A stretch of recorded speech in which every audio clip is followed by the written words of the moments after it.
हाय, कसे आहात सगळे? आय होप स्वस्थ आणि मस्त असाल. आज आहे आषाढ अमावस्या, म्हणजेच त्याला दीपपूजन सुद्धा म्हणतात. तर त्यामध्ये आपण सगळ्यांना माहितीच आहे की दिव्यांची पूजा करतात. मी सगळी तयारी केली आहे.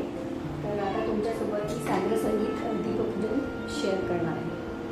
तर सर्वात आधी आपल्याला कणकेचे दिवे बनवायचे आहेत आणि कणकेच्या दिव्यांनीच आपल्याला ज्या दिव्यांचे आपण पूजन करणार आहोत त्यांना ओवाळायचे आहे आणि त्याच दिव्यांनी आपल्याला आपल्या मुलांना सुद्धा ओवाळायचे आहे. तर चला आधी कणकेचे दिवे बनवून घेऊया.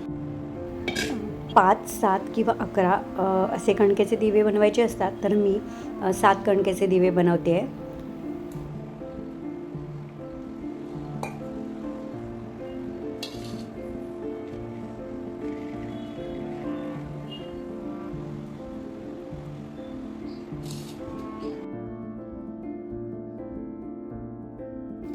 दीप अमावस्येला घरातील सर्व दिवे स्वच्छ करून त्यांचे पूजन केले जाते. दीपक हा केवळ प्रकाशाचा नव्हे तर माता लक्ष्मी, सुख, समृद्धी आणि सकारात्मक ऊर्जा ह्यांचे प्रतीक मानला जातो.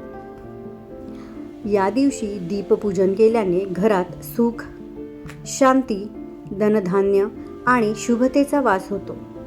नकारात्मक ऊर्जा दूर जाते आणि सकारात्मक ऊर्जा वाढते.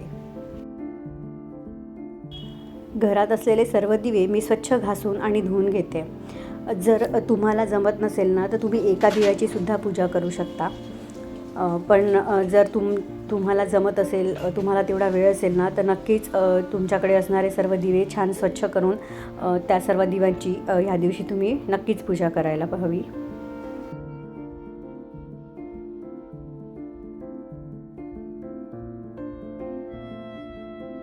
घरच्या झाडांना फार कमी फुलं आलेली, पण सुपारीच्या गणपतीसाठी आपण खाली जे पान ठेवतो ना ते मात्र घरच्या झाडाचेच मी तोडले आहे. बाकी गजरे आणि फुलं मी विकत घेऊन आलेली.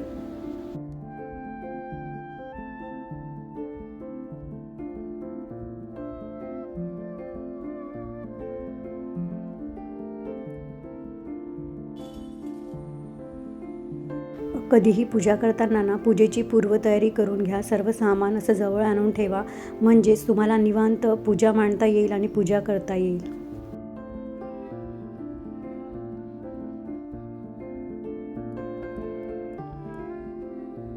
आषाढ अमावस्या म्हणजेच दीप अमावस्येनंतरच पवित्र श्रावण मास सुरू होतो. श्रावण मास म्हणजे उत्साहाला उधाण. एकामागे एक अशी सणांची रेलसेल चालू होणार. आतापर्यंत जरा हळू किंवा बोरिंग म्हणा किंवा मरगळलेले दिवस जात होते, पण आता मात्र इतका उत्साह वाटतोय ना. आणि असं वाटतंय की इतके सण समोर येणार आहेत, जसं काय गणपती आहे, हरतालिका आहे, कृष्ण जन्माष्टमी आहे, नागपंचमी आहे. खूप वेळ कमी आहे आणि तयारी खूप करायची आहे. मला माहिती आहे तुमचंही असंच काहीसं म्हणणं असेल.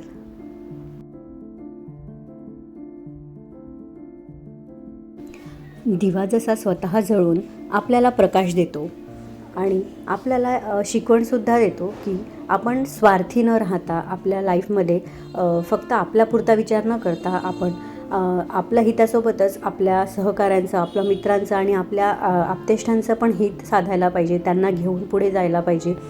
हे सगळं आपण त्या दिव्याकडून शिकतो. आणि बघा ना, दीपपूजन करून आपण एक प्रकारे दिव्याबद्दल कृतज्ञताच व्यक्त करतो की तो जसा स्वतः जळून आपल्याला प्रकाश देतो, तसंच आपण पण त्याच्याकडून हे शिकतो आहे की आपण पण आपल्या जीवनामध्ये असा स्वार्थीपणा न करता निस्वार्थपणे स्वतःच्या हितासोबतच आपण दुसऱ्यांचंही हित जपलं पाहिजे.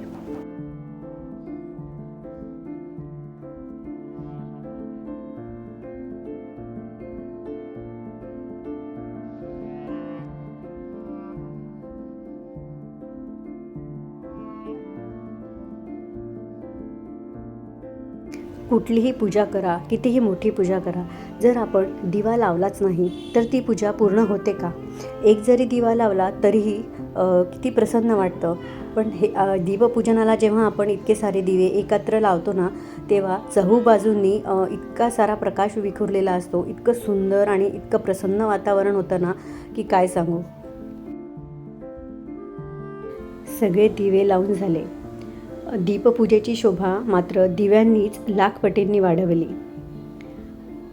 दिव्यांची आरती ओवाळून झाली, आरती करून झाली आणि सगळ्यांनीच आम्ही आशीर्वाद घेतले.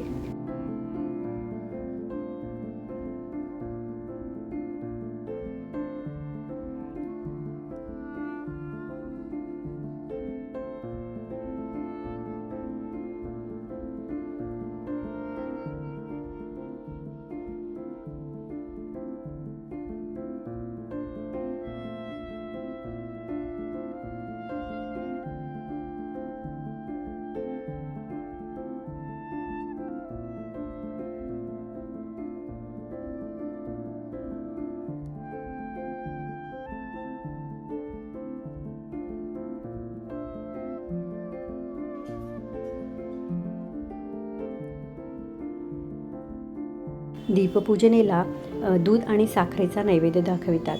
मीही तसेच केले, दूध आणि साखरेचा नैवेद्य दाखवला. एवढं सगळं साग्रसंगीत केलं, पण मी एक गोष्ट मात्र विसरली, ती म्हणजे रांगोळी काढायला. घाईमध्ये रांगोळी काढायला विसरली, पण म्हटलं नंतर नाही, रांगोळी तर काढायलाच पाहिजे. सगळं झाल्यावर मग मी शेवटी रांगोळी काढायला घेतली. दीपपूजन तर झाले, आता मुलीचे औक्षवण केले.